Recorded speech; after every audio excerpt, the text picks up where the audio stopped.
Assalamualaikum warahmatullahi wabarakatuh. Kembali lagi di channel Portal Dimensi dan tentunya masih bersama saya Kang Slamet di sini. Kali ini Kang Slamet akan menceritakan sebuah kisah yang berjudul Lingkar Dendam. Pertemuan Sudiro dan Bang Goni di mana awal semua terjadi. Cerita ini ditulis oleh Untung Prastio, dan sebelum kita masuk ke ceritanya, buat kalian yang belum subscribe channel ini, tekan tombol subscribe-nya terlebih dahulu dan tekan tombol notifikasinya agar kalian tidak ketinggalan cerita terbaru dari Portal Dimensi. Dan juga jangan lupa follow Instagramnya. Gak usah berlama-lama lagi, langsung saja kita masuk ke ceritanya. Lingkar Dendam.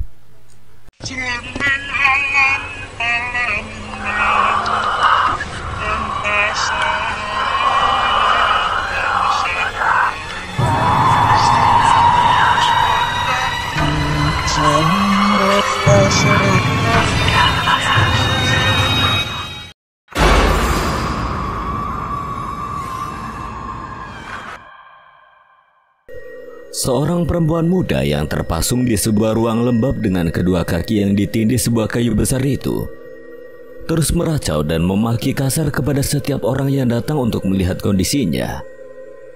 Perempuan muda yang masih berusia kurang dari 17 tahun itu terlihat sangat mengenaskan. Tubuhnya sangat kurus dan rambutnya kusut tidak beraturan. Daster lusuh di tubuhnya yang sudah lama tidak diganti oleh keluarganya. Perempuan cantik yang pernah menjadi kembang desa itu mulai kehilangan kewarasannya setelah suaminya meninggal dengan tiba-tiba. Padahal saat itu usia pernikahan mereka masih kurang dari 3 bulan lamanya. Warga sekitar menduga penyebab dari hilangnya kewarasan perempuan malang itu adalah karena meninggalnya suami yang sangat disayanginya itu. Tapi sebenarnya apa yang menjadi dugaan warga sekitar tempat tinggal perempuan tersebut sama sekali bertolak belakang dengan apa yang terjadi kepada perempuan muda itu. Kewarasannya hilang dikarenakan faktor lain yang mungkin dianggap tidak masuk akal oleh sebagian orang. Hal itu setelah 1 tahun lamanya perempuan muda yang dulunya sangat cantik itu dipasung di sebuah ruangan berukuran 3 kali 3 meter di belakang rumah orang tuanya. Datanglah seorang pria muda tampan dengan tubuh ideal ke tempat perempuan itu dipasung. Hari itu tidak seperti biasanya. Ketika didatangi seseorang, maka perempuan muda yang sudah hilang kewarasannya itu akan meracau, memaki, bahkan mengamuk, tapi tidak pada hari itu. Coba lepaskan saja, Pak. Kasihan anak bapak, nanti dia akan lumpuh karena kakinya tertindih batang pohon randu ini, ujar Sudiro kepada Pak Noto setelah dia memagari ruangan tempat perempuan muda bernama Srikati itu berada. Apakah aman, Mas Diro? Mudah-mudahan aman, Pak. Saya sudah mengunci energi dari jin yang merasuki raga anak bapak ini. Pak Noto yang dibantu oleh Hari, Mbah Jono, dan Lenardi dan beberapa orang lainnya pun perlahan-lahan mulai membuka pasung yang terpasang di kedua kaki Srikati. Perempuan muda yang biasanya akan mengamuk jika ada yang mendekati dirinya itu kini terlihat tenang dan terus tersenyum ke arah Sudiro. Bawa Dek Kanti keluar, lalu mandikan pakai air biasa saja, Bu. Sekarang tinggalkan saya di sini sendiri. Saya akan mencoba menelusuri dari manakah makhluk gaib yang telah menguasai tubuh Srikati selama ini. Setelah membuka tabir penghalang yang menutupi sosok makhluk gaib berwujud lelaki tua bertubuh pendek, bertelinga seperti kambing, dan memiliki taring panjang di sudut bibirnya, Sudiro pun langsung mengajak sosok makhluk gaib yang selalu menutup kedua lubang telinganya dengan daun telinga miliknya yang sangat lebar tersebut. Awalnya Sudiro hanya menanyakan siapakah orang yang menyuruh makhluk gaib itu untuk menempati raga tanpa sukma milik Srikati. Tapi karena sosok makhluk gaib yang menyeramkan itu seolah tidak mendengar apa yang telah dikatakan oleh Sudiro, akhirnya Sudiro pun kembali mengambil 2 buah jarum yang menjadi senjata andalannya. Jarum yang berukuran sangat kecil itu lalu melayang dan perlahan bergerak ke arah sosok makhluk gaib bertubuh pendek tersebut. Jarum kecil yang melayang dari telapak tangan Sudiro ke arah sosok tersebut tiba-tiba saja menyala seperti terbakar, dan dengan perlahan pun mulai membesar menjadi seukuran jari telunjuk orang dewasa. Ketika dua jarum yang telah membesar dan terlihat panas membara itu mengarah ke daun telinga makhluk gaib itu, makhluk gaib yang kekuatannya masih berada di bawah Sudiro itu pun lalu mengatakan siapa yang memerintahkannya untuk menempati tubuh Srikanti. Aku hanya makhluk suruhan, Den. Tolong lepaskan aku. Jangan kau musnahkan aku. Siapa namamu? Dan siapa orang yang menyuruhmu? Namaku Kolo Ireng, Den. Aku adalah jin pesuruh dari seorang dukun sakti yang juga memiliki jin perewangan lainnya yang sakti pula. Lalu selain dukun sakti yang mengirimmu masuk ke dalam tubuh perempuan itu, adakah hal lain yang kau tahu, Kolo Ireng? Aku berada di sana ketika perempuan yang kehilangan sukmanya itu bertempur dengan dukun sakti majikanku dan juga 3 jin sakti perewangannya, Den. Apakah Srikanti juga memiliki ilmu hitam yang sangat hebat hingga dia harus dikeroyok oleh dukun sakti serta para perewangannya? Kalau Raden tidak mempercayaiku, datanglah ke Sendang Keramat yang berada di tengah alas mati. Aku yakin dengan kemampuan Raden yang sangat hebat ini, Raden bisa mencari tahu lebih jelas lagi tentang apa yang terjadi pada perempuan kosong tanpa jiwa itu. Apakah kau akan memberitahu di mana Sendang Keramat itu berada, Kolo Ireng? Lebih baik aku jadi pengabdimu, Raden. Aku yakin kau dapat menuntunku menuju jalan kebaikan. Kau memang selalu bermulut manis, Kolo Ireng. Kau tidak ubahnya jin serta siluman yang terus berusaha menyesatkan manusia. Kelemahanku ada di ubun-ubun kepalaku, Raden. Jika aku menipumu atau menyesatkanmu, kau bisa langsung membakarku dengan jarum yang berisi ajian sindung geni itu. Kalau begitu mulai saat ini namamu bukan lagi Kolo Ireng. Kau aku beri nama Ki Blarak. Sudiro langsung menanam 2 jarum yang panas membara itu di bagian atas kepala Kolo Ireng atau Ki Blarak itu. Kenapa kau malah memberiku tambahan energi, Raden? Supaya kau tidak mengkhianatiku, Ki. Dan jangan panggil aku dengan sebutan Raden. Panggil saja namaku Sudiro. Setelah mendapatkan informasi dari Ki Blarak, Sudiro pun lalu keluar dari dalam ruangan lembah tempat keluarga Pak Noto memasung tubuh Srikanti. Sudiro pun lalu meminta kepada Pak Noto untuk membawanya kembali menemui Srikanti yang kini terlihat lebih baik dari sebelumnya. Walau tatapan mata Srikanti kosong dan hampa, tapi kini wajah Srikanti tidak terlihat pucat seperti sebelumnya. Saya akan memagari tubuh Srikanti agar tidak dimasuki sosok jin yang dikirim oleh seseorang untuk menguasai tubuh Srikanti. Jadi setelah ini, jangan lagi memasung Srikanti di ruangan itu. Dan satu lagi, tolong kayu randu yang telah memasung Srikanti selama 1 tahun itu segera dibakar saja. Tidak hanya memagari tubuh kosong Srikanti, Sudiro pun meminta jin kuat yang sudah lama menjadi perewangannya untuk menjaga tubuh Srikanti dan juga rumah Pak Noto. Sudiro memang terlahir di dunia hitam ilmu kejawen, tapi setelah Sudiro dapat dikalahkan oleh seorang kiai yang akhirnya membimbing Sudiro kembali ke jalan yang benar, Sudiro pun perlahan berubah dan mulai membantu orang-orang yang sedang mengalami gangguan dari sosok makhluk gaib kiriman ataupun makhluk gaib yang memang menginginkan seseorang. Setelah dapat menghabisi dukun sakti yang bernama Mbah Seronggot, Sudiro pun mulai mencari kebenaran tentang misteri kematian keluarganya. Dengan rasa penuh dendam, Sudiro pun akhirnya mendatangi rumah pamannya yang bernama Lek Pujo untuk mencari informasi tentang penyebab kematian seluruh keluarganya. Setelah menceritakan apa yang diketahuinya, Lek Pujo pun lalu memberikan semua surat-surat tanah milik orang tuanya yang sudah lama mereka titipkan kepada Lek Pujo. Dan memang benar apa yang diceritakan Mbah Seronggot sebelum kematiannya. Jika sebenarnya yang menginginkan harta milik orang tua Sudiro adalah Pak De Cipto. Karena merasa kesal dengan tidak tuntasnya dendam yang selama bertahun-tahun disimpannya, Sudiro pun mulai melampiaskan dendamnya kepada anak-anak dari Pak De Cipto. Hingga akhirnya Sudiro berhasil dikalahkan oleh seorang kiai yang menolong anak tertua Pak De Cipto yang sudah beberapa kali dikirimnya santet kembang geni. Pertemuannya dengan seorang kiai sepuh itu akhirnya merubah cara berpikir Sudiro dan juga membawa Sudiro kembali ke jalan kebaikan. Kiai sepuh itu meminta kepada Sudiro untuk mengabdikan diri kepada masyarakat dengan membantu tanpa pamrih orang-orang yang memiliki permasalahan pelik yang berkaitan dengan gangguan dari makhluk gaib.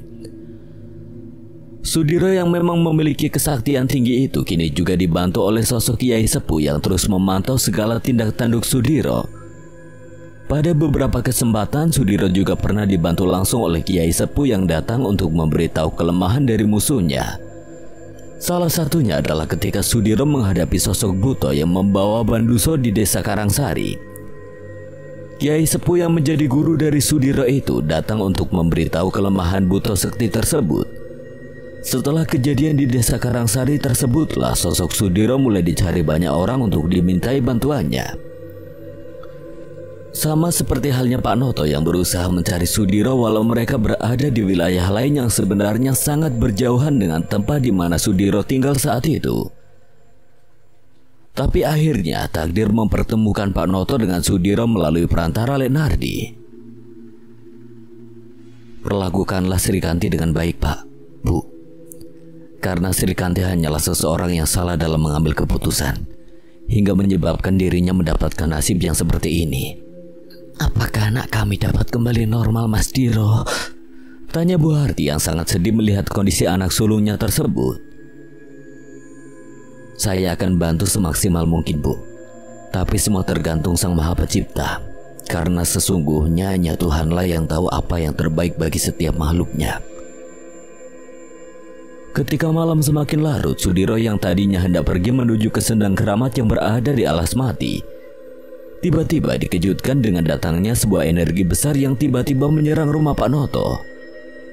Sudiro kala itu masih bersama Pak Noto, Mbah Jono, Lenardi, dan beberapa orang lainnya pun mulai merasakan hawa panas yang datang malam itu.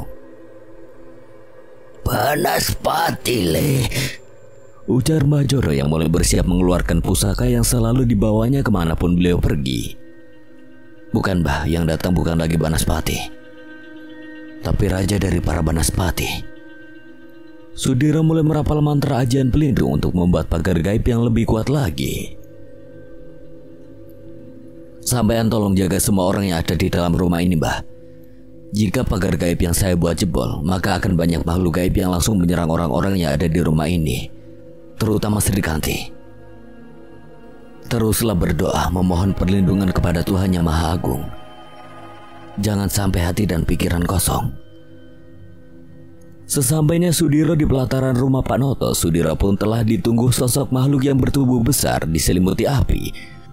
Dengan satu tanduk merah menyala di tengah keningnya, sosok makhluk gaib tersebut seperti sangat marah kepada Sudiro karena mengetahui jika Sudiro telah berhasil mengeluarkan kolo ireng atau yang telah diberi nama baru dengan sebutan Kiblarak oleh Sudiro sendiri dari dalam tubuh Srikanti. Selain telah ditunggu oleh sosok makhluk gaib yang memiliki kesaktian tinggi, Sudiro pun melihat sosok lelaki tua yang berdiri tepat di depan jin yang tubuhnya diselimuti kobaran api itu. Jangan kau ganggu urusanku, anak muda. Sekarang pergilah dan kau tidak perlu mati hari ini. Aku hanya menolong seseorang yang telah kalian perlakukan dengan biadab. Pergilah dari tempat ini, Mbah, dan nikmati hari esokmu dengan damai. Tanpa banyak bicara, Mbah Rogo pun langsung menyerang Sudiro dengan ajian lembu sekilan yang dilesatkannya dari jarak jauh. Tapi sepertinya Sudiro sudah mempersiapkan semua hal. Kain mori yang diambilnya dari gadis yang mati di hari Anggoro Kasi atau Selasa Kliwon itu ternyata sudah menjadi pelindung bagi Sudiro dari serangan ajian apapun. Aku tidak akan memaksa sampean untuk pergi dari tempat ini, Mbah. Tapi jika kau tidak dapat melihat mentari pagi esok hari, maka jangan pernah kau menyalahkan aku. Sudiro mengambil beberapa jarum berkarat dari saku celananya. Sudiro yang mulai merapalkan mantra Aji Sindung Geni pun merasakan adanya energi lembut yang masuk menembus dinding gaib pelindung yang telah dibuatnya. Awalnya Sudiro mengira jika energi yang lembut itu tidaklah berbahaya baginya, tapi setelah seluruh tubuh Sudiro diselimuti energi jahat dari ajian karang betu itu, Tubuh Sudiro pun tiba-tiba menjadi kaku dan tidak dapat digerakkan. Jarum-jarum yang ada di genggaman tangan Sudiro pun mulai berjatuhan ke tanah, dan hal itu membuat Mbah Rogo tertawa terpingkal-pingkal menyaksikan musuhnya dia mematung tidak berdaya. Kau terlalu sombong anak muda. Kau pikir bodong mori yang kau gunakan itu dapat membuatmu kebal dari semua ajian, ha?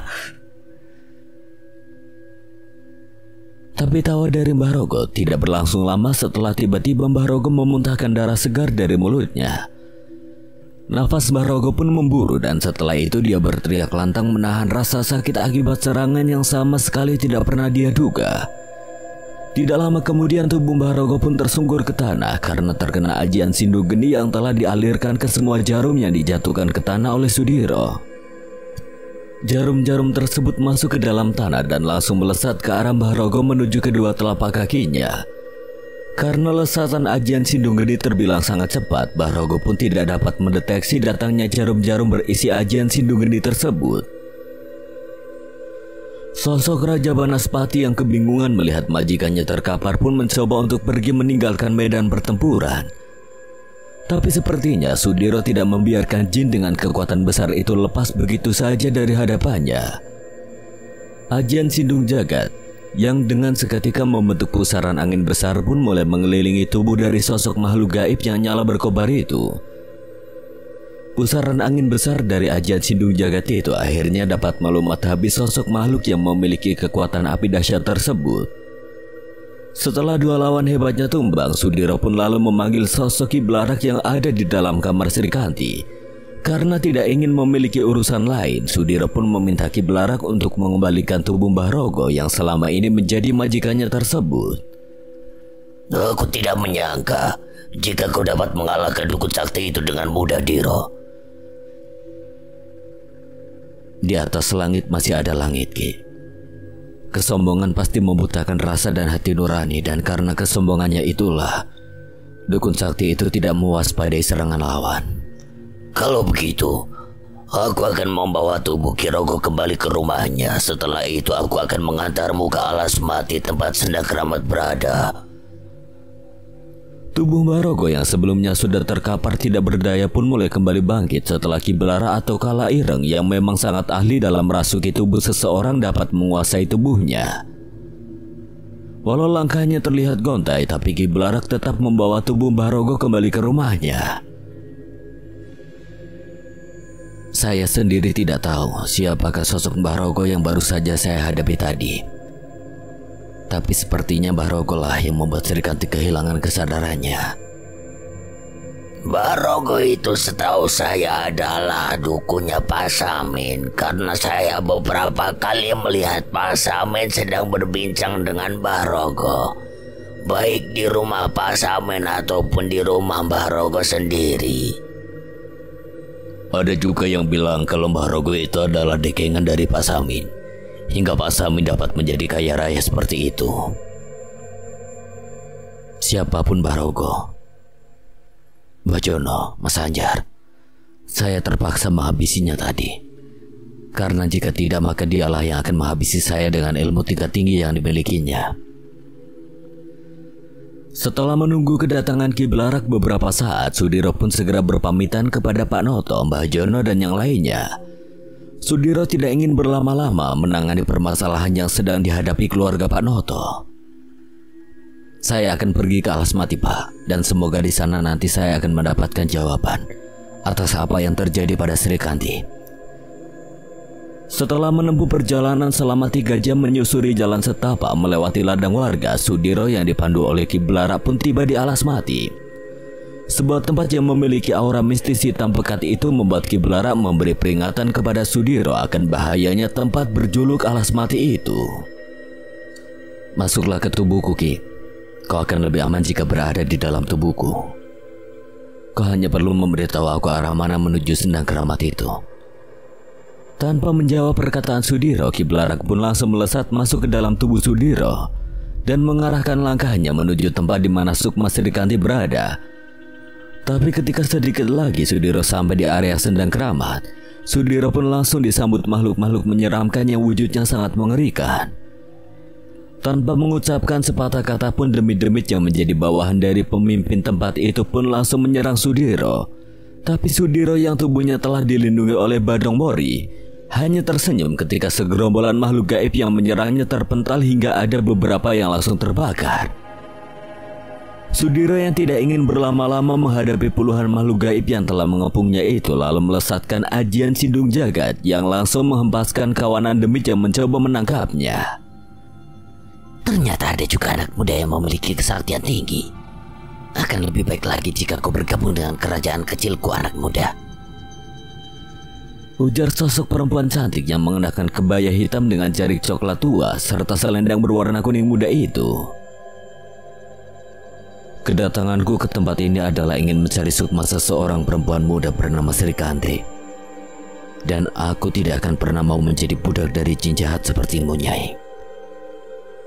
Di tempat ini tidak ada gadis bernama Sri Kanti, anak muda. Akulah pemimpin tertinggi di tempat ini. Dan namaku adalah Nyai Sukma Ayu. Dialah yang membantu Sri Kanti membunuh suaminya sendiri karena Sri Kanti merasa sakit hati pada suaminya itu. Aku dapat memberimu dua pilihan, Nyai. Yang pertama, kau serahkan Sukma Sri Kanti secara baik-baik, dan aku akan pergi dengan damai. Yang kedua, serahkan Sri Kanti setelah aku mengobrak-abrik istana kecilmu ini. Lalu aku akan pergi membawa kedamaian bagi para penduduk desa yang bisa membuka ladang di hutan ini. Ujar Sudiro yang sontak membuat Nyai Sukma Ayu murka. Tubuh Nyai Sukma Ayu pun lalu berubah menjadi dua. Salah satu sosok yang muncul adalah sosok yang sering disebut dengan nama Nyai Cenil. Walau kekuatan Nyai Sukma Ayu dan juga Nyai Cenil masih di bawah Mbah Rogo, tapi sepertinya tidak akan mudah mengalahkannya di daerah kekuasaannya itu dalam sekejap mata. Berbagai makhluk gaib pun kembali datang mengepung Sudiro. Apa yang bisa dilakukan seorang manusia di tengah ratusan makhluk gaib berkekuatan tinggi seperti kami ini, anak muda? Nyai Sukma Ayu merasa jumawa dengan pasukan kerajaannya yang telah mengepung Sudiro malam itu. Sudiro pun hanya membalas kesombongannya yang telah ditunjukkan Nyai Sukma Ayu dengan senyuman. Tapi di balik itu, Sudiro sudah selesai membaca rapalan ajian pemanggil yang dengan cepat mengundang makhluk-makhluk gaib berkekuatan tinggi yang pernah menjadi perewangan dari Sudiro. Serta ada beberapa yang memang masih ikut Sudiro sebagai perewangan. Aku rasa 10 makhluk gaib yang baru saja tiba itu cukup untuk menyapu alas mati dan menghidupkannya kembali menjadi lahan pertanian warga desa sekitar. Sudiro sudah bersiap dengan ajian Sindung Gede yang memang telah menjadi ajian andalannya. Bagaimana, Nyai? Apa kau ingin istanamu akan aku hancurkan malam ini? Tanpa berkata-kata lagi, Nyai Sukma Ayu pun memanggil salah satu pasukannya untuk membawa Sukma Sri Kanti keluar dari dalam istana. Sebuah pilihan yang baik, Nyai Ayu. Celetuk Gatra Pawira, sosok jin bertubuh besar yang memiliki kekuatan besar itu. Betul, Kang Mas. Itu juga karena kehadiranmu di sini. Kau membuatku terpesona, Kang Mas. Aku tidak akan tergoda dengan rayuanmu itu, Nyai, karena aku tahu wujud aslimu. Kau adalah makhluk yang lebih tua dari nenekku, Nyai. Nyai Sukma Ayu yang terlihat sangat kesal pun hanya diam sambil menahan amarahnya. Dia tahu jika dia harus bertempur malam ini, dia akan mengalami kekalahan telak yang akan mengancam kerajaan kecilnya. Inikah wanita yang kau cari itu, anak muda? Nyai Kanti menunjukkan Sukma Sri Kanti yang terlihat sangat cantik sekali malam itu. Betul, Nyai. Pergilah, Kanti, kau akan aku bebaskan malam ini. Aku tidak percaya jika nasib baik menghampirimu di saat kau sudah berada di bawah kekuasaanku. Cimadia, aku minta tolong antarkan Sukma perempuan ini ke tubuhnya. Biar Ki Belarak yang mengantarkanmu dan juga Ki Sande yang akan menemanimu. Bukankah itu jin bodoh milik dukun kebarat itu? Kakek tua, kenapa bisa kau berada di wilayahku saat ini? Jika kau memiliki dendam kepada dukun sakti bernama Mbah Rogo itu, maka dendammu sudah aku tuntaskan tadi, Nyai. Aku telah menghabisi dukun sakti itu dan juga makhluk peliharaannya yang memiliki kesaktian tinggi itu. Jadi memang benar keputusan yang aku ambil malam ini. Kau memang sangat bijak anak muda. Kau seharusnya mampu mengobrak-abrik istanaku seorang diri. Tapi kau memilih memanggil jin-jin kuat yang menjadi perewanganmu untuk menggertak kami. Sungguh manusia cerdas. Apa kita tidak jadi bertempur lagi malam ini, Diro? Lain kali saja, Ki Gatra. Jika kau mau minangku, kau tidak perlu menghancurkan istanaku, Kang Mas. Aku sangat siap jika kau ingin menjadikan aku istri. Diam kau nenek tua. Kau tidak secantik wujudmu saat ini. Kau itu lebih tua dari nenekku.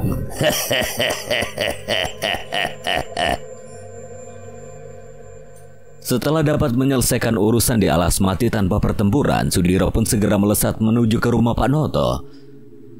Karena masih ada hal yang ingin ditanyakan kepada Sri Kanti dan juga ada sesuatu yang masih mengganjal di hatinya. Keesokan harinya setelah melihat keluarga Pak Noto kembali bahagia dengan pulihnya kondisi Sri Kanti, Sudiro pun meminta izin kepada Pak Noto untuk melepaskan tanda gaib yang telah dipasang Nyai Sukma Ayu di bagian tubuh Sri Kanti. Sudiro menjelaskan jika awalnya Sri Kanti memang akan ditumbalkan oleh seseorang yang merasa sakit hati kepadanya. Ada seorang pemuda yang merasa sakit hati kepada Sri Kanti. Pemuda itu nekat masuk ke Alas Mati lalu melakukan ritual di sana dan mandi di sendang keramat tempat Nyai Sukma Ayu berada. Setelah dapat bertemu dengan Nyai Sukma Ayu, pemuda itu pun langsung meminta kekayaan dengan jalan menukar jiwa orang yang paling dikasihinya. Karena sebenarnya pemuda itu memang masih menyayangi Sri Kanti hingga akhirnya Nyai Sukma Ayu pun menyetujuinya untuk mengambil jiwa dari Sri Kanti dan akan dijadikannya budak di istananya. Betul Mas, aku juga tidak menyangka jika orang yang aku sayang akan bertindak seperti itu kepadaku. Siapa yang kamu maksud itu, Nduk? Sandi, Bu. Sandilah yang menukar jiwaku dengan kekayaan yang sekarang dimilikinya. Tapi sebentar lagi kekayaan itu akan musnah, Kanti, dan pria yang kau sayangi itu akan menggantikanmu di istana Nyai Sukma Ayu.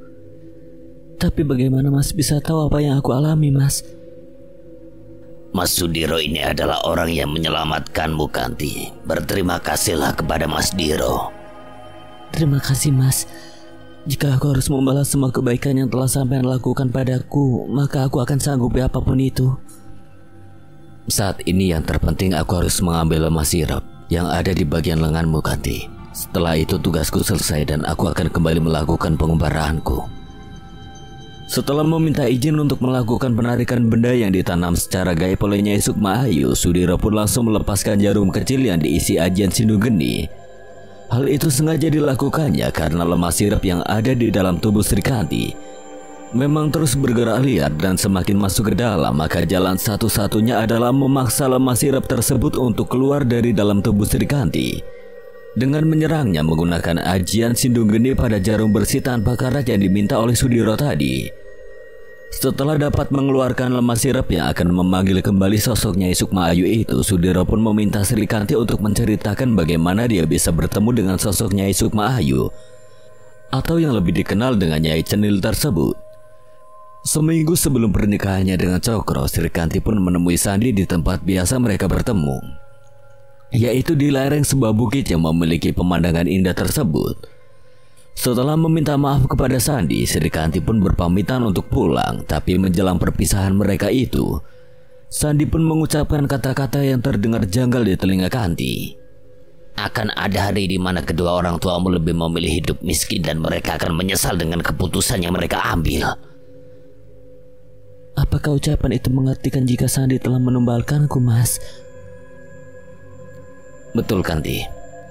Setelah kekasihmu tahu bahwa kau menerima lamaran dari orang lain, dia langsung pergi ke Alas Mati untuk menemui sosok Nyai Sukma Ayu. Lalu apakah benar kau yang telah membunuh suamimu, Nduk? Sangat sulit untuk diceritakan, Bu, tapi itu semua aku lakukan setelah tahu siapa Pak Samin yang sebenarnya. Setelah suasana hening sesaat, Sri Kanti pun kembali menceritakan apa yang dialaminya saat sudah tinggal di rumah keluarga Pak Samin bersama suaminya. Setelah tidak sengaja mendengar percakapan antara Pak Samin dengan Mbah Rogo, Sri Kanti pun menanyakan kebenaran hal itu kepada suaminya. Dan setelah meyakinkan jika memang Pak Samin berbuat keji kepada orang-orang yang meminjam modal pertanian dan usaha lain kepadanya, Sri Kanti pun memutuskan untuk menerima tawaran bantuan dari Nyai Sukma Ayu. Dan setelah dapat membunuh suaminya, Sri Kanti pun kembali pulang ke rumah orang tuanya dengan tenang. Harapan Sri Kanti untuk kembali lagi bersama Sandi pun harus pupus ketika Pak Samin yang telah mengetahui penyebab kematian anaknya yang bernama Cokro yang tidak lain adalah suami dari Sri Kanti itu. Pak Samin pun meminta kepada Mbah Roko untuk membalas kematian putra tercintanya itu. Malam itu tiba-tiba saja ada banyak makhluk gaib yang sangat menyeramkan mengerubungi saya. Dan setelah itu datang sosok makhluk gaib bertubuh besar dengan diselimuti api di sekujur tubuhnya. Nyai Sukma Ayu yang aku harapkan bisa membantuku ternyata malah menyerangku hingga akhirnya aku kehilangan kesadaranku. Dan dalam sekejap mata, aku telah berada di istana miliknya. Karena Nyai Sukma Ayu yakin jika dia melawan Mbah Rogo dan makhluk peliharaannya, maka dia akan mengalami kekalahan dan bahkan dapat dengan mudah dimusnahkan. Maka dari itu, selagi ada kesempatan, dia membawa Sukmamu ke alamnya untuk dapat menjadikanmu budak seperti apa yang telah dijanjikan oleh Sandi. Setelah ini semua telah aman.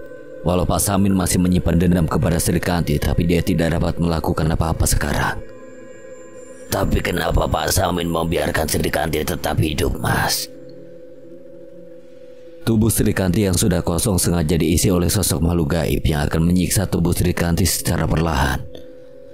Hal itu adalah ide dari Pak Samin yang meminta Mbah Rogo menanam sosok jin bernama Kala Ireng.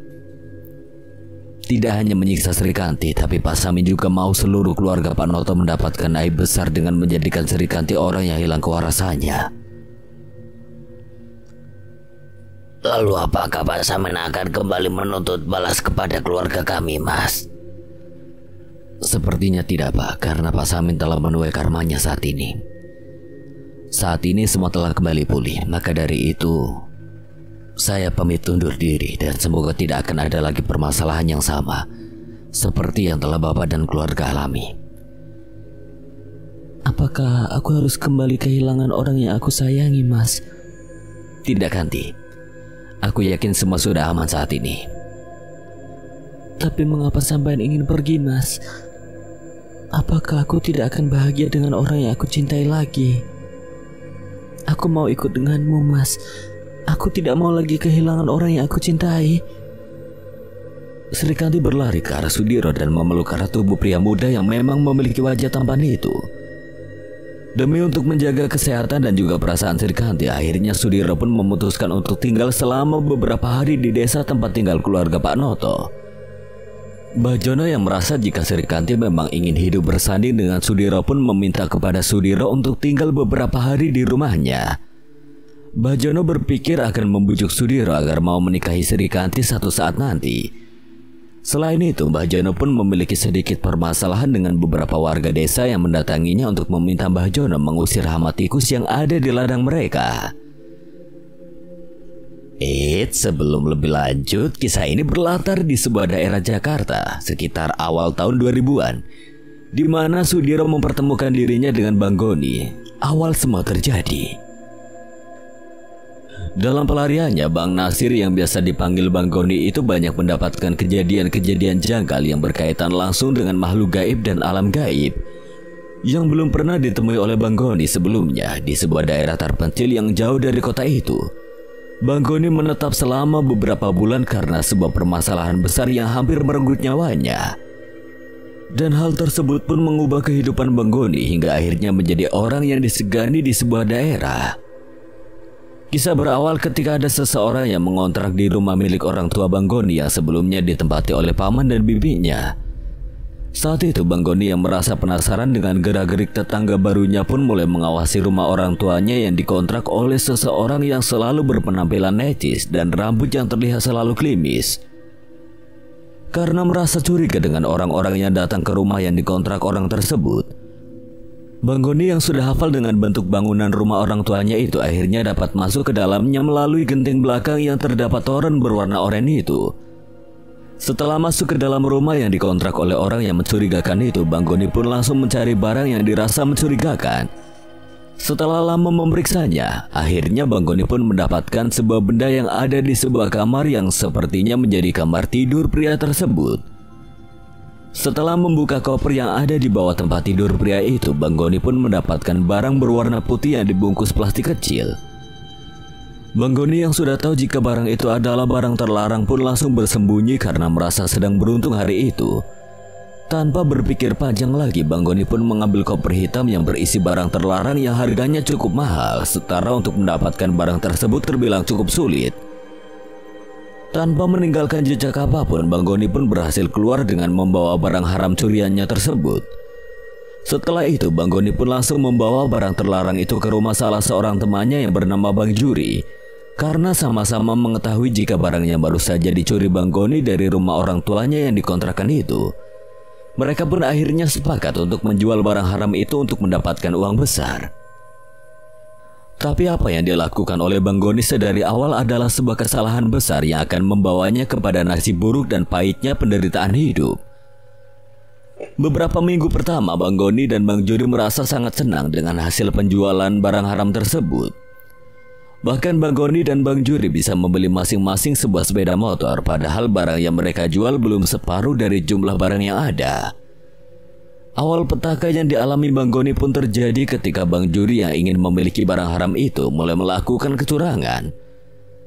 Keserakahan pun mulai merasuk dan menguasai hati serta pikiran Bang Juri yang menginginkan hasil lebih banyak dibanding sebelumnya. Hal itulah yang akhirnya menghancurkan persahabatan antara Bang Goni dan Bang Juri sebelum ajal datang menjemput kematian Bang Juri. Karena gerak-geriknya telah diketahui pemilik barang haram yang dicuri Bang Goni di rumah kontrakannya, Bang Juri pun akhirnya melakukan siasat buruk untuk menjebloskan Bang Goni ke lubang hitam dengan cara menyerahkan Bang Goni kepada pemilik barang haram tersebut yang merupakan sebuah anggota dari sindikat pengedar obat-obatan terlarang. Di hari naas itu, Bang Goni yang merasa aneh dengan gelagat dari Bang Juri sahabatnya itu sebenarnya enggan untuk ikut mengantar pesanan barang haram yang dipesan oleh seseorang yang sudah menjadi langganan mereka. Pakai motor gue aja, Gon. Soalnya tempatnya berbeda. Atur aja, Ri. Gue percaya sama lu. Setelah setengah jam menempuh perjalanan dengan menggunakan motor, Bang Goni dan Bang Juri pun sampai di sebuah rumah kosong di tengah komplek perumahan tua yang sangat sepi. Dengan firasat tajamnya, Bang Goni yang sudah merasa curiga pun terlihat bersiap dengan segala kemungkinan buruk yang akan terjadi kepadanya.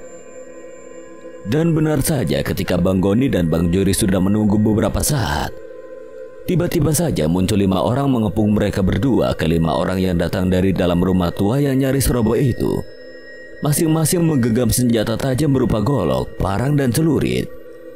Setelah Bang Goni dan Bang Juri terkepung, datanglah sebuah mobil kijang kapsul berwarna hitam yang langsung parkir di depan rumah tua tersebut.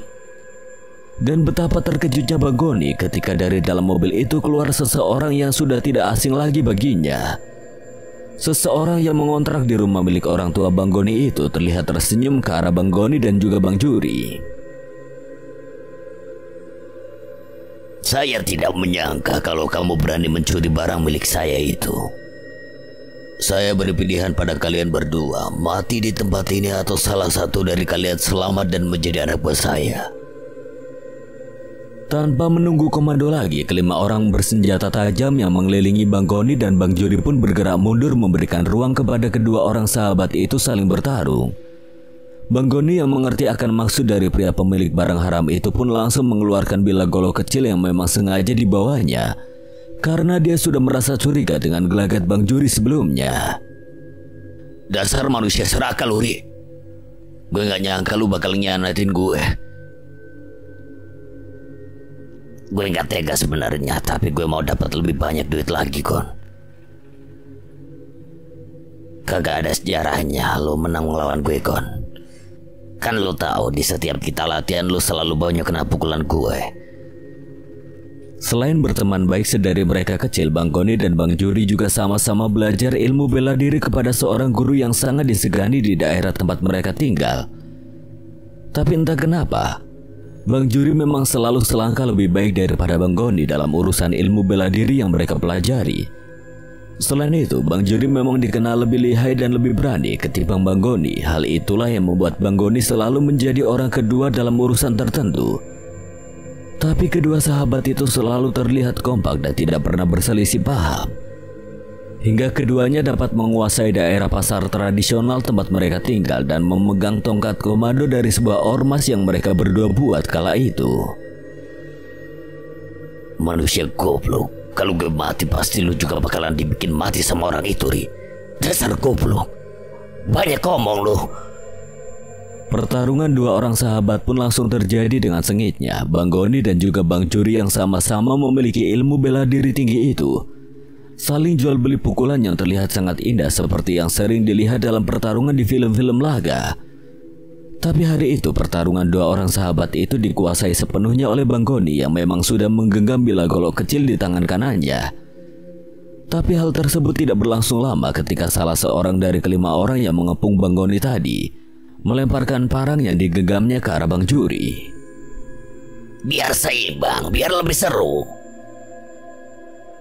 Dengan parang panjang yang digenggamnya, Bang Juri pun semakin beringas menyerang Bang Goni. Walaupun mulai kewalahan, tapi Bang Goni tetap terlihat tenang menghadapi serangan dari sahabatnya itu.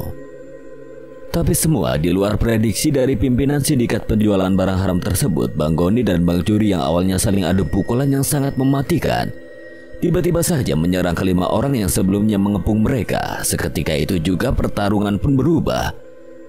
Kelima orang yang tidak siap menerima serangan Bang Goni dan Bang Juri pun terlihat kewalahan dan satu persatu tersungkur.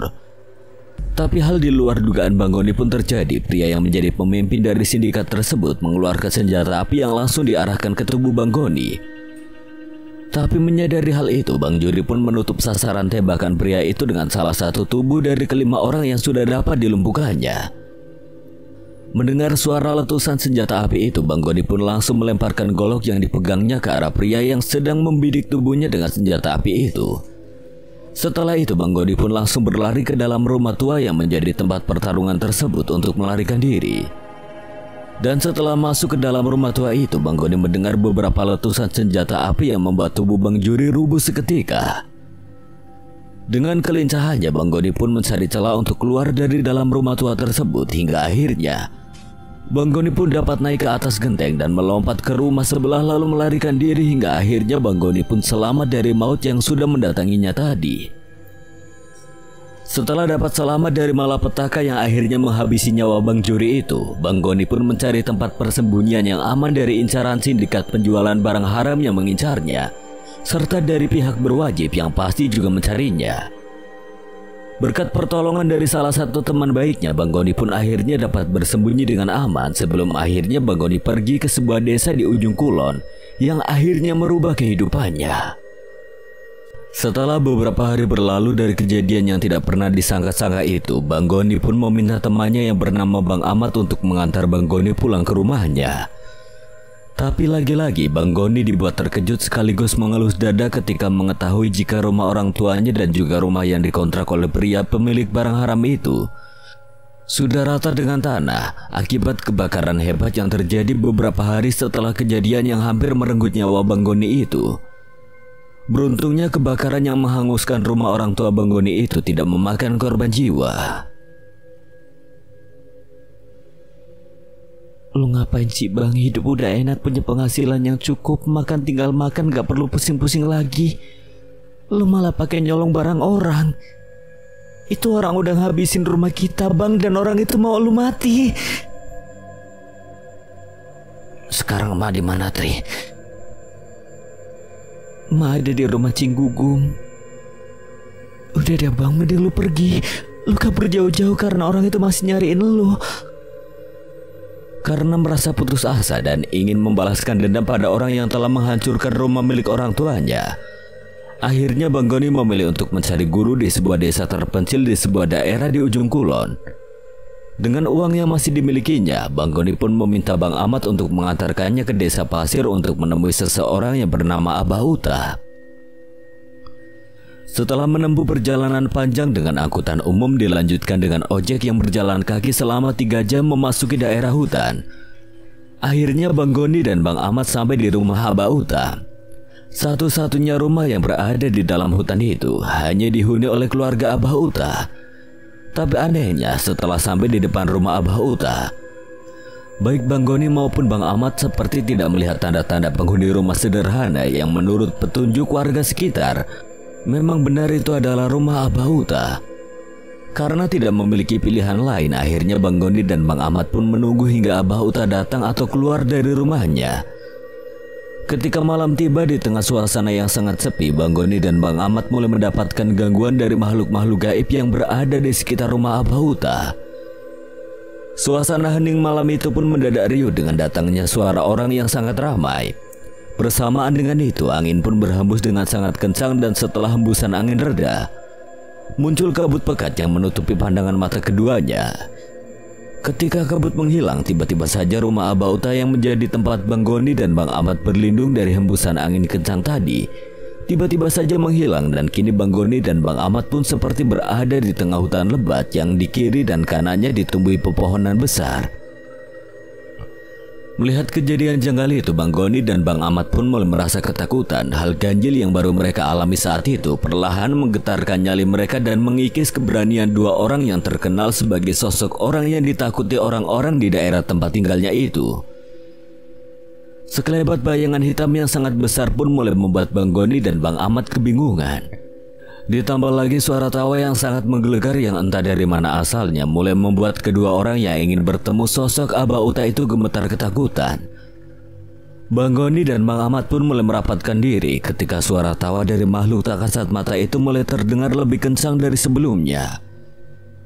Bersamaan dengan itu, pohon besar yang ada di hadapan Bang Goni dan Bang Ahmad pun mulai bergetar seolah-olah ada sosok besar yang mengguncang pohon tersebut. Dan setelah itu, perlahan-lahan muncullah sosok makhluk gaib bertubuh raksasa dengan bola mata besar merah menyala dan memiliki gigi tajam serta dua taring yang sangat panjang. Makhluk gaib bertubuh besar dengan rambut panjang yang sangat tebal serta panjang itu menatap tajam ke arah Bang Goni serta Bang Ahmad sambil tertawa terbahak-bahak yang terdengar menggelegar itu. Dengan tubuh gemetar, Bang Ahmad pun menarik lengan Bang Goni dan perlahan bergerak mundur untuk menjauhi sosok makhluk gaib yang sepertinya adalah sosok buto itu.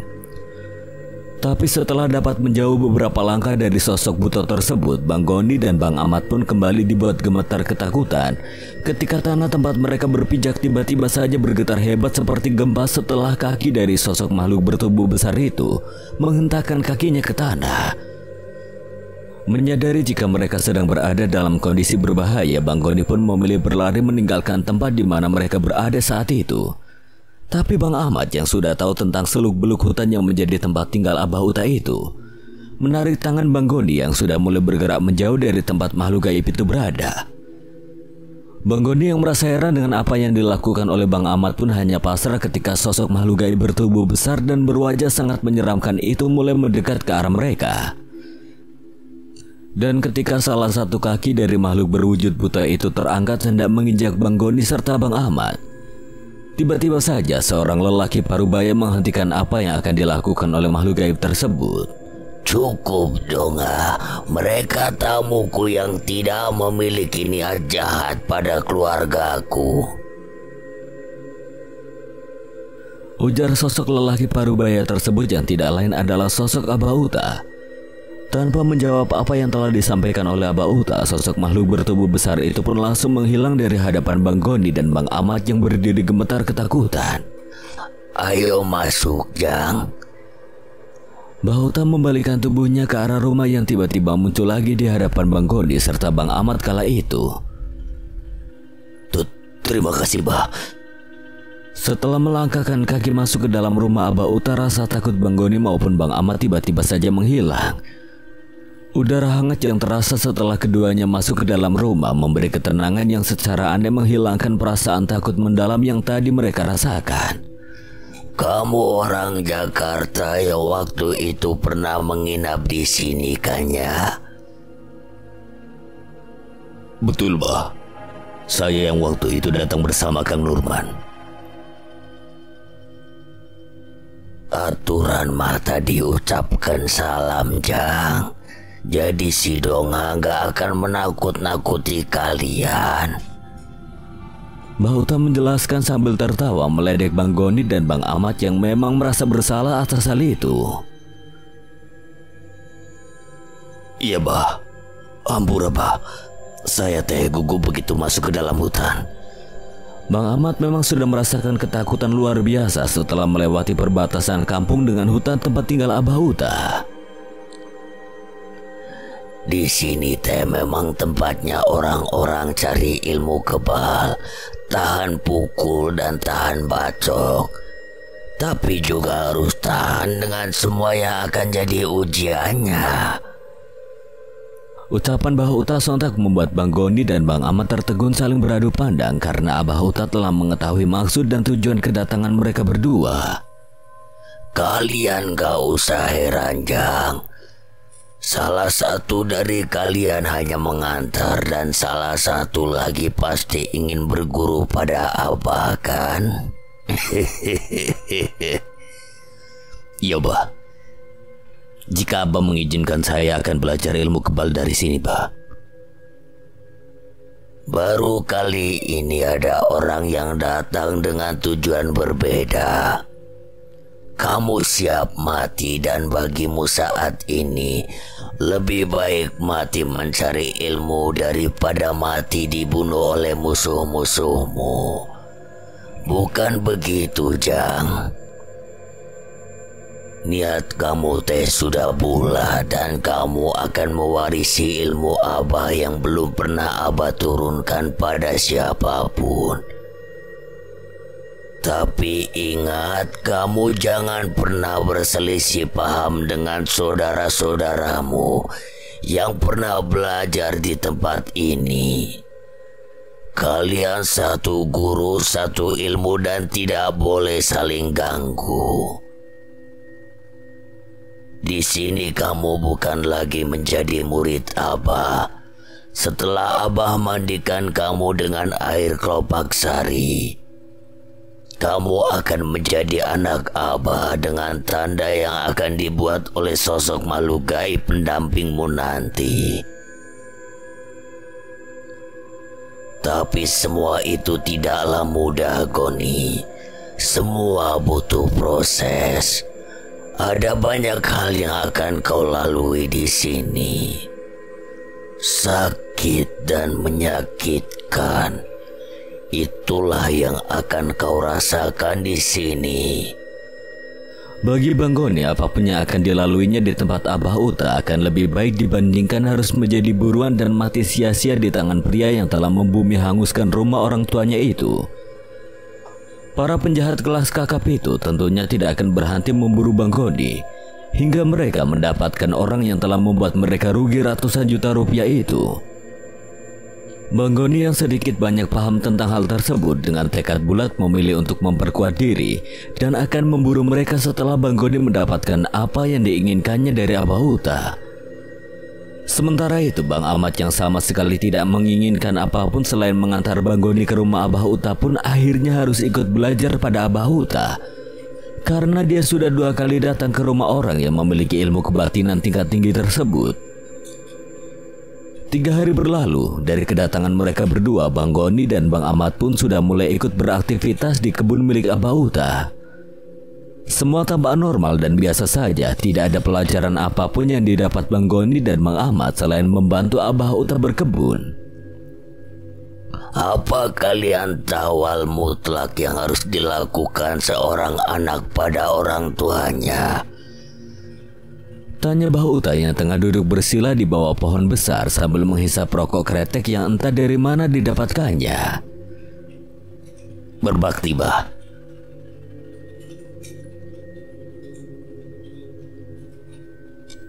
Patuh, kau ini memang berbeda dari yang lain, Goni. Ahmad, coba kau naik ke atas pohon ini. Bah Uta meminta Bang Ahmad untuk menaiki pohon yang menjadi tempat bersandar dari Abah Uta. Dengan menganggukkan kepalanya, Bang Ahmad pun berjalan menghampiri pohon tempat Abah Uta duduk bersandar itu. Dan dengan perlahan, Bang Ahmad pun langsung memeluk pohon besar tersebut dari arah belakang tempat Abah Uta duduk. Dan baru saja kaki kanannya menginjakan pohon besar tersebut, tiba-tiba saja Bang Ahmad terpental ke arah semak-semak dengan sangat kencangnya. Padahal menurut Bang Goni maupun Bang Ahmad, Tidak ada apapun di sekitar pohon tersebut selain Abah Uta yang masih duduk bersandar di balik pohon tempat Bang Ahmad mulai memanjat pohon tersebut. Cepat tolong saudaramu itu dan bawa dia pulang. Mbah Uta tersenyum ke arah Bang Goni lalu berdiri pergi meninggalkan mereka berdua. Setelah Abah Uta berjalan pergi meninggalkan tempat di mana mereka beristirahat tadi, tiba-tiba saja Bang Ahmad berdiri sambil memegangi bagian tubuhnya yang terasa sangat sakit sekali kala itu. Entah apa yang salah hingga Bang Ahmad harus mendapatkan hukuman yang membuat tubuhnya sesakit itu. Salah gue apa, Gon? Lah mana gue tahu. Kalau gak jadi lu, gue juga pasti langsung naikin tuh pohon. Kan kita udah patuh ya. Dah masih salah aja kita. Ya udah, ntar kita tanyain aja ke Abah. Sekarang udah hampir gelap, mending kita nyusul Abah pulang. Ketika dalam perjalanan pulang menuju rumah Abah Uta, tiba-tiba saja hujan besar pun turun mengguyur perkebunan milik Abah Uta yang berada di tengah hutan daerah itu. Tidak hanya hujan, tapi mendung gelap serta angin yang berhembus sangat kencang membuat suasana sore itu terasa sangat mencekam.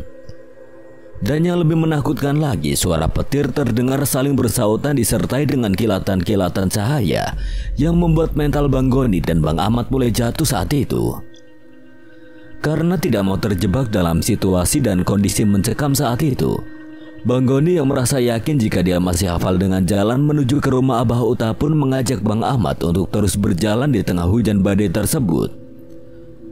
Tapi Bang Ahmad yang merasa ragu meminta pada Bang Goni untuk menunggu hujan reda terlebih dahulu agar tidak tersesat ke dalam hutan belantara itu.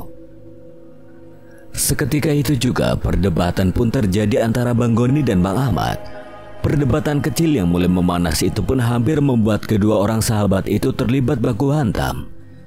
Hingga akhirnya Bang Goni pun mengatakan jika Abah Uta yang tadi meminta mereka untuk segera pulang.